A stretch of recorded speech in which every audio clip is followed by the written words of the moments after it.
सभी दिल्ली वासियों को मेरा नमस्कार। पिछले 1 साल से जब से कोरोना शुरू हुआ है, मैं समय समय पे आपके बीच में आके सभी तथ्यों को, परिस्थितियों को ईमानदारी के साथ आपके सामने रखता रहा हूँ, आपसे चर्चा करता रहा हूँ। एक चीज़ हम लोगों ने हमेशा गांठ बांध के रखी, आपको कभी गलत तथ्य नहीं दिए, आपसे कभी झूठ नहीं बोला, जो था आपके सामने रख दिया। अगर स्थिति अच्छी थी तो भी आपको बताया, स्थिति खराब थी तो भी आपको हमने ईमानदारी से बताया, क्योंकि हम पहले दिन से समझ गए थे कि ये इतनी बड़ी आपदा है कि आपके साथ के बिना, जनता के साथ के बिना अकेले इस आपदा से सरकार सामना नहीं कर सकती। जनता का सहयोग और जनता की सहभागिता इस पूरे संघर्ष में बेहद ज़रूरी है। और जब तक जनता को सच नहीं बताया जाएगा, सारे तथ्य जनता के सामने नहीं रखे जाएंगे, तब तक जनता की भागीदारी सुनिश्चित करना असंभव था। इसीलिए हमने हर चीज़ आपके सामने रखी। हमने टेस्ट नहीं कम होने दिए। आज दिल्ली के अंदर सबसे ज़्यादा टेस्ट हो रहे हैं। मैं तो ये कहूँगा कि अगर प्रति 10 लाख की पॉपुलेशन पे देखा जाए तो शायद पूरी दुनिया में सबसे ज़्यादा टेस्ट दिल्ली में हो रहे हैं। मैंने देखा कि कई जगहों पे उन्होंने टेस्ट कम कर दिए, टेस्ट कम कर दिए तो केस कम आने लग गए। इस तरह से तथ्यों के साथ कई जगह हेरफेर करने की कोशिश की गई। हमने ऐसा नहीं किया, हमने टेस्ट कम नहीं किए, उल्टे कम करने की वजह हमने दिल्ली में टेस्ट कई गुने बढ़ा दिए। आज लगभग 1 लाख टेस्ट दिल्ली में डेली हो रहे हैं। हमने मौत के आंकड़े आपसे नहीं छुपाए, जितनी मौतें होती थी हमने सब आपके सामने रखी, ईमानदारी से रखी।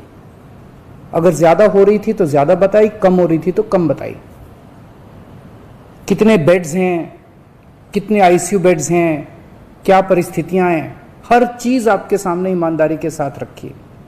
और इसी वजह से जब भी हमने कड़े निर्णय लिए, हमें आपका पूरा सहयोग मिला, दिल्ली की जनता का पूरा सहयोग मिला। मैं हमेशा कहता हूं कि हमारी दिल्ली एक परिवार है। दिल्ली के 2 करोड़ लोग एक परिवार हैं, और जब परिवार में कोई आपदा आती है तो सारे परिवार के लोग मिलकर उसका सामना करते हैं। अब भी हम सभी मिलकर इसका सामना करेंगे। पहले भी जीत हुई थी, अब भी जीत होगी। आज दिल्ली में क्या परिस्थिति है? पिछले 24 घंटे में दिल्ली में लगभग 23,500 केस आए हैं। उसके पिछले 24 घंटे में लगभग 25,500 केस आए थे। तो पिछले 3-4 दिन से रोज हम देख रहे हैं लगभग 25,000 के करीब केस आ रहे हैं। पॉजिटिविटी बहुत ज्यादा बढ़ गई है, संक्रमण दर बहुत ज्यादा बढ़ गई है। दिल्ली के अंदर अस्पतालों में उपलब्ध बेड्स की भारी कमी हो रही है। डेली 25-25 हजार अगर पेशेंट्स आएंगे तो कोई भी व्यवस्था चरमरा सकती है। दिल्ली के अंदर बेड्स की भारी कमी हो रही है। आईसीयू बेड्स दिल्ली में लगभग खत्म हो गए हैं। आज सुबह मैं ऐप पे देख रहा था, 100 से भी कम आईसीयू बेड्स दिल्ली में बचे हैं। ऑक्सीजन की भारी कमी हो रही है। कल हमने सेंट्रल गवर्नमेंट को भी लिखा है, उनसे बातचीत चल रही है। परसों रात को एक हादसा होते होते बचा। एक प्राइवेट हॉस्पिटल ने हमें बताया कि परसों रात को 3 बजे के करीब उनके अस्पताल की ऑक्सीजन लगभग खत्म हो गई। वो बोले, जी हम तो बहुत बुरी तरह से डर गए, बहुत बड़ा हादसा हो सकता था। इधर उधर हाथ पैर मार के किसी तरह से उन्होंने कहीं से ऑक्सीजन का इंतजाम किया। दवाइयों की कमी हो रही है, रेमडेसिविर दवाई की खासकर काफी कमी हो रही है। ये सारे तथ्य मैंने आपको डराने के लिए नहीं बताए, ये सारी परिस्थिति है। और इन परिस्थितियों में हमें अब अगला कदम क्या उठाना है, इस पे चर्चा करने के लिए मैंने आपको ये परिस्थिति बताई है। तो दिल्ली के अंदर कोरोना की परिस्थिति काफी गंभीर है। अभी तक हमने दिल्ली के अंदर हेल्थ सिस्टम को बड़े अच्छे तरीके से मैनेज किया। दिल्ली में 4थी वेव आई है। पहली वेव पिछले साल जून में आई थी, जिसमें 4,500 के करीब केस आए थे। दूसरी वेव आई फिर सितंबर में, फिर तीसरी वेव आई जिसमें 8,500 के करीब केस आए थे। दुनिया के कई शहर ऐसे हैं, बड़े बड़े देशों के, विकसित देशों के शहर, जहां 6,000 केस आए तो उनका पूरा हेल्थ सिस्टम चरमरा गया, कोलैप्स कर गया। दिल्ली में 8,500 केस आए पिछली बार तीसरी वेव में, तब भी हमारा सिस्टम कोलैप्स नहीं किया, उल्टे हमने और ज्यादा अपनी तैयारियां शुरू कर दी। आज 25,000 केस आए हैं। अब दिल्ली का हेल्थ सिस्टम अपनी सीमा तक पहुंच गया है। हमारा हेल्थ सिस्टम अब बहुत ज्यादा तनाव में है। मैं ये नहीं कहूंगा कि हमारा हेल्थ सिस्टम अभी कोलैप्स किया है, लेकिन आज हमारा हेल्थ सिस्टम बहुत ज्यादा तनाव में है। किसी भी हेल्थ सिस्टम की अपनी सीमाएं होती हैं। अनगिनत पेशेंट्स तो कोई भी सिस्टम नहीं ले सकता ना। किसी भी सिस्टम की अपनी सीमाएं हैं। पिछले 5 साल में आपकी सरकार ने दिल्ली में बहुत बड़े स्तर पे स्वास्थ्य के क्षेत्र में काम किया है। खूब नए हॉस्पिटल खोले हैं, मोहल्ला क्लिनिक, पॉली क्लिनिक बनाए हैं। बहुत बड़े स्तर के ऊपर स्वास्थ्य के क्षेत्र में काम हुआ है।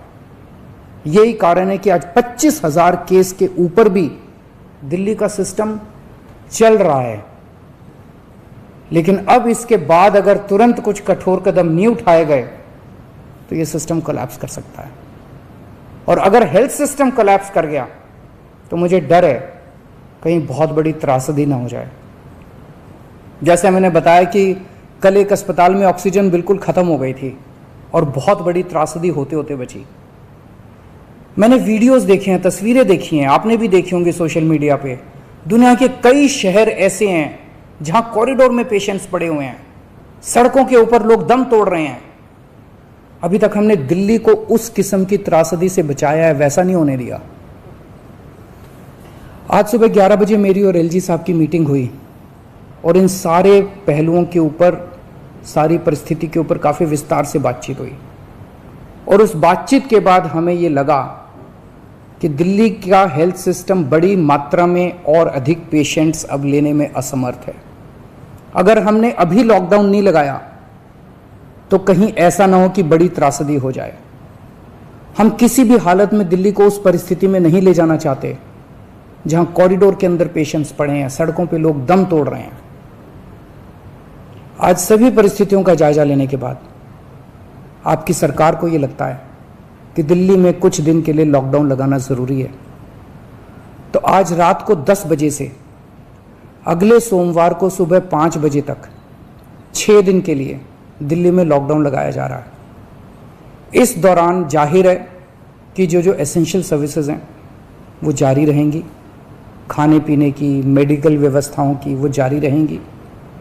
ये शादियों का सीज़न है, लोगों के बड़े मुश्किल से रिश्ते बनते हैं, हम उनके रिश्ते तोड़ना नहीं चाहते, तो लोगों की शादियां संपन्न हो, लेकिन केवल 50 लोगों के गैदरिंग के साथ संपन्न हो। उसके लिए अलग से पास दिए जाएंगे।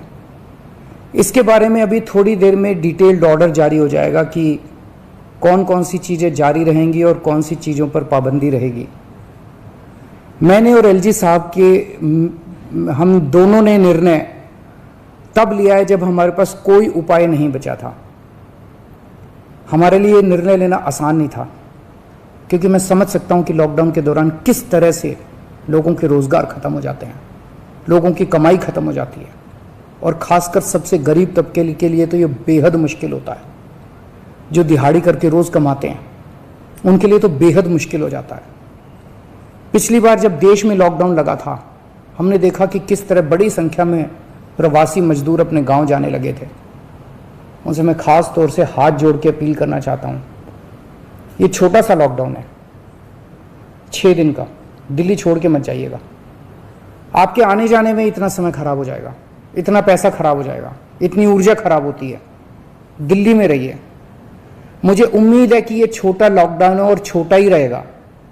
मुझे पूरी उम्मीद है कि शायद बढ़ाने की जरूरत ना पड़े। आप दिल्ली में रहिए। यकीन मानिए, हम पूरी ईमानदारी के साथ सब मिलके लड़ेंगे तो जल्दी इस मुसीबत से छुटकारा पाएंगे। मैं आपको यकीन दिलाता हूं, सरकार आपका पूरा ख्याल रखेगी। मैं हूं ना, मुझ पे भरोसा रखिए। मेरी दिल्ली के सभी नागरिकों से अपील है कि यह निर्णय हमने बहुत मुश्किल से लिया है। आप सब लोग जानते हैं कि मैं लॉकडाउन के सख्त खिलाफ रहा हूं। हमेशा से मैंने लॉकडाउन का विरोध किया है। मेरा यह मानना है कि लॉकडाउन से कोरोना खत्म नहीं होता, लॉकडाउन से कोरोना की स्पीड कम हो जाती है। मेरा हमेशा ये मानना है कि अगर किसी भी शहर या राज्य की स्वास्थ्य व्यवस्था अपनी सीमा तक पहुंच जाए तो लॉकडाउन लगाना जरूरी हो जाता है, ताकि पेशेंट्स का नंबर कम हो जाए, ताकि हेल्थ सिस्टम को और दुरुस्त किया जा सके।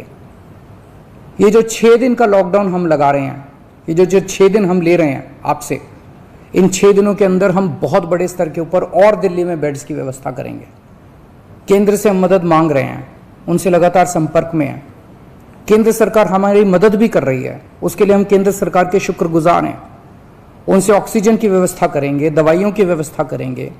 इस लॉकडाउन के समय को हम इन सब चीज़ों के लिए इस्तेमाल करेंगे। मेरी अब सब लोगों से गुजारिश है कि लॉकडाउन का पूरी तरह से पालन करें, घर से बाहर इस दौरान ना निकलें। पहले भी हमने कई कठिन निर्णय लिए और आपने मेरा पूरा साथ दिया। मुझे पूरी उम्मीद है आज भी आप मेरा साथ देंगे। हम मिलके इसका मुकाबला करेंगे और ज़रूर जीतेंगे। नमस्कार।